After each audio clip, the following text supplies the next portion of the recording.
Assalamualaikum warahmatullahi wabarakatuh.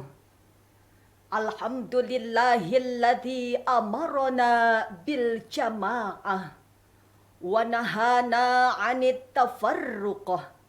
Wassalatu wassalamu ala Rasulillah wa ala alihi wa ashabihi wa manittaba'a hudah. Amma ba'd. Dewan Hakim yang kami hormati, hadirin sebangsa dan setanah air yang berbahagia. Kumaha sadayana daramang, alhamdulillah. Negara Kesatuan Republik Indonesia merupakan negara dengan tingkat kemajemukan yang tidak diragukan. Wilayahnya terbentang luas dari Sabang sampai Merauke, terdiri dari 17.504 pulau dengan 1.211 bahasa daerah, 300 etnik, 1.340 suku bangsa yang berbeda-beda. Demikian menurut Badan Pusat Statistik Nasional. Sejak tahun 2000, ada 6 agama resmi yang diakui oleh pemerintah, yaitu Islam, Kristen Protestan, Kristen Katolik, Hindu, Buddha, dan Konghucu. Sejak tahun 2012, Indonesia terus melakukan pemekaran di berbagai daerah. Hingga detik ini, negeri tercinta memiliki 34 provinsi. Hadirin, paparan singkat yang baru saja saya sampaikan setidaknya memberikan sedikit gambaran kepada kita betapa kayanya negeri ini dengan perbedaan. Di satu sisi, perbedaan ini bisa mendatangkan banyak manfaat, namun di sisi lain, tidak disikapi dengan bijaknya perbedaan bisa menimbulkan fanatisme buta, persaingan tidak sehat, perselisihan, gontok-gontokan, perpecahan, bahkan pembunuhan yang bisa meluluh lantakkan nilai-nilai persatuan dan kesatuan. Lalu bagaimana agar hal ini tidak pernah terjadi? Sebagai jawabannya, toleransi beragama dalam masyarakat majemuk adalah tema yang coba kita bicarakan pada kesempatan ini dengan landasan firman Allah dalam surah Al-Hujurat ayat 13. A'udzu billahi minasyaitonir rajim. Bismillahirrahmanirrahim. Ya ayyuhan nasu inna khalaqnakum min dzakarin wa untha waja'alnakum syu'uban wa qabaila lita'arafu. Inna akramakum 'indallahi atqakum. Innallaha 'alimun khabir. Wahai sekalian manusia, sungguh kami telah menciptakan kamu dari jenis laki-laki dan perempuan. Kami jadikan kamu berbangsa-bangsa dan bersuku-suku agar kamu saling mengenal. Sungguh, orang yang paling mulia di antaramu di sisi Allah adalah orang yang paling bertakwa. Sungguh, Allah Maha Mengetahui lagi Maha Mengenal. Dewan Hakim yang terhormat, dalam kajian ilmu balaghah, firman Allah dalam ayat tadi merupakan kalam khobari, yaitu sebuah informasi ilahi. Bahwasanya Allah Subhanahu wa Ta'ala secara fitrah telah menciptakan manusia dengan beraneka ragam. Hal ini sejalin serta sejalan dengan pemahaman Syekh Az-Zuhri yang bersumber dari Ibnu Mundir, Ibnu Abi Hatim dan Baihaqi yang dinukil dalam kitab Ad-Dalail. bahwa sebab diturunkannya surah Al-Hujurat ayat 13 tadi berkenaan dengan teguran Allah kepada Bani Baidah yang melakukan diskriminasi terhadap budak mereka. Pada saat itu Rasulullah sallallahu alaihi wasallam memerintahkan kepada Bani Baidah untuk menikahkan putri mereka kepada budak mereka yang bernama Abi Hindin.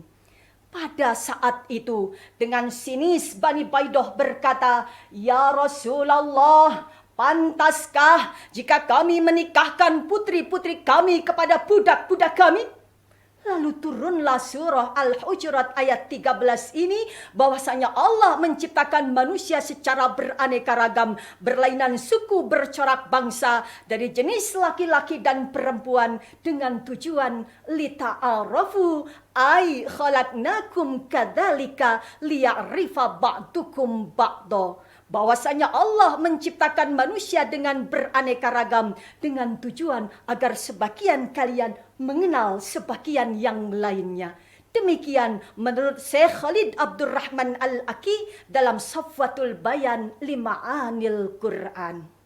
Ma'asyiral muslimin rahimakumullah. Meskipun secara tekstual ayat tersebut diturunkan sebagai teguran kepada Bani Baidah, akan tetapi secara kontekstual ayat ini juga merupakan landasan etis sosiologis dalam merajut kebersamaan di tengah perbedaan, termasuk dalam konteks toleransi beragama. Sebab realita masih berbicara. Cuma gara-gara beda agama, rakyat kita dengan mudah saling menghina. Gara-gara beda organisasi mudah saling mencaci. Gara-gara beda suku saling berseteru. Gara-gara beda paham rentan saling hantam. Bahkan gara-gara beda partai saling bantai. Na'udzubillahi min dzalik. Padahal Rasulullah sallallahu alaihi wasallam dengan tegas pernah bersabda, "Laisa minna man da'a ila asabiyah, wa laisa minna man qatala ala asabiyah, wa laisa minna man mata ala asabiyah." Bukan termasuk golongan umatku orang yang menyeru kepada fanatisme kesukuan, dan bukan golongan umatku orang yang berperang dalam membela kesukuan, dan bukan dari golongan umatku orang yang mati karena membela dan mempertahankan kesukuannya. Hadis riwayat Abu Daud. Timbul pertanyaan, lalu apa yang harus kita lakukan agar keragaman ini tidak memunculkan perpecahan? Jawabannya terangkai indah dalam Al-Quran, penggalan surah Ali Imran ayat 103. Bismillahirrahmanirrahim. Wa'tasimu bihablillahi jami'an wa la tafarraqu. Dan berpegang teguhlah kamu sekalian kepada tali agama Allah, dan janganlah bercerai-berai. Hadirin yang berbahagia, secara semantik ayat tersebut diawali dengan sigat amr yang berarti perintah. Dalam kaidah usul fikih dijelaskan, al-aslu fil amri lil wujubi. Pada dasarnya perintah itu menunjukkan kewajiban.